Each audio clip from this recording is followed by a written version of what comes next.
자유일보 뉴스 하나 또 올려드리겠습니다. 뉴스가 오늘따라 좀 몇 개 좀 많네요. 무한 공항 참사, 할주로 끝 콘크리트 장벽이 참사 키웠다. 정경웅 기자가 적었네요.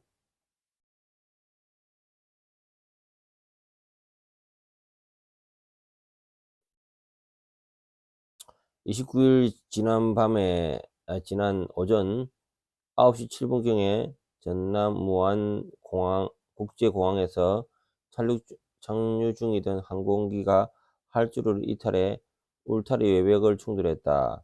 사진은 사고 현장에서 소방대원들이 화재 진압과 인명 구조를 하고 있는 모습이다. 워낙 여러분들도 많이 봤을 겁니다. 네, 많이 봤을 겁니다. 전남 무안 국제공항은 2007년 11월 개항했다. 하지만 지난 17년 동안 국제선 전기 노선은 열리지 않았다. 무안공항 활주로는 겨울철새 도래지 바로 옆이다. 그런데 올해 3월 전라남도와 제주도 항공 진에어가 협약을 맺고 국제선 전기 노선을 준비했다. 실제 국제선 전기 노선을 내는 것은 올해 12월 7일부터였다. 무안신문과 한국항공신문 등에 따르면 지난 3월 25일 전라남도 무안군 제주항공 진에어 한국공항공사와 함께 무안공항 국제선 전기노선 취항 업무 협약을 맺었다. 협약식에는 김영록 전남지사와 김산 무안군수, 김이배 제주항공 대표이사, 박병률 진에어 대표이사, 허준희 한국공항공사 글로벌 사업본부장이 참석했다. 실제로 무안공사 국제선 전기노선이 열리는 것은 12월 7일이었다.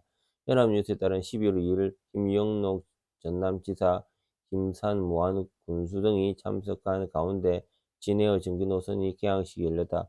8일부터는 항공이 국제선 전기노선 운항을 시작했다. 다만 이 전기노선 운영은 내년 3월 25일까지 한시적으로 허용된 것이었다. 이번에 사고가 난 제주항공의 태국 방콕 노선을 비롯한 무안공항에서 운영하던 국제노선은 여행사에 판매하는 전세기 형태로만 운영됐다. 전라남도와 무안군의 코로나 대유행 이후 국제선 운항이 중단되자 정부의 국제선 전기노선 도입을 계속 건의했다. 전라남도 내에 해외여행 수요가 계속 증가하고 있다는 이유였다. 이를 받아들이지 않던 정부의 태도가 바뀐 이유는 알 수 없다. 하지만 지난 대선을 앞둔 2022년 2월 더불어민주당 이재명 후보가 무안공항을 아시아나 항공의 거점 공항으로 만들자고 주장한 뒤부터 무안공항에 대한 관심이 커졌다. 무안공항에 국제적 전기 노선을 열어야 한다는 주장은 많았지만 사고 전까지 공항 운영이 얼마나 충실히 되는지 들여다보는 곳은 없었다. 무안공항 활주로 인근은 겨울철새 도래지이다. 따라서 공항 측에서는 조류 퇴치를 위한 인력을 충분히 확보하고 운영해야 한다.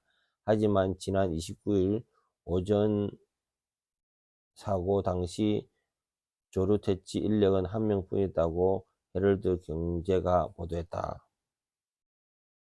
신문은 이현희 더불어민주당 의원실에서 한국공항공사에서 받은 자료를 인용해 2019년부터 올해 8월까지 무안공항의 조류 충돌 건수는 총 10건으로 김포공항이나 제주공항보다 높다는 것을 드러났다고 전했다. 전국 14개 공항 가운데 1개다. 1위다. 1위. 뉴시스가 박용갑 더불어민주당 의원실을 인용한 데 따르면 무안공항에는 조류 충돌 예방 설비가 갖춰지 있지 않다. 버드 스트라이크 조류 충돌 탐지 레이더는 다른 국내 공항에도 없지만은 다른 공항에는 이미 갖춰져 있는 열화상 탐지기도 없었던 것으로 확인된다. 문제는 여기서 끝이 아니다. 사고 후 무한공항 할주로 설계에 대한 의혹도 제기되고 있다. 일반적으로 공항 할주로 끝에는 로컬 레이저 형태의 철제 울타리를 치는 경우가 많다. 반면 무한공항 할주로 끝에는 최소 3m 이상의 높이에 2m 이상 두께의 콘크리트 장벽이 설치되어 있었다. 대전차 장벽보다 더 두껍고 큰 장벽이었다. 현재 해외 항공 전문가들은 할주로 끝에 이런 설비가 되어 있는 것은 처음 본다라며 끔찍한 설계라고 비판하고 있다. 무안공항의 사고 원인이 인재일 가능성이 점점 커지고 있음에도 더불어민주당은 호남의 또 다른 철새 노래지에 공항을 지으려고 한다. 지난 21일 민주당 국회에서 내년도 정부 예산안을 통과시켰다. 여기서 새만금 공항 건설 예산도 포함되었다. 정부는 새만금 공항 예산을 65억 원을 책정했다. 하지만 민주당은 1월 327억 원으로 책정했다.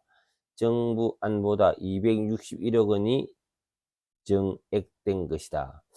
이상으로 김동수 TV였습니다. 감사합니다.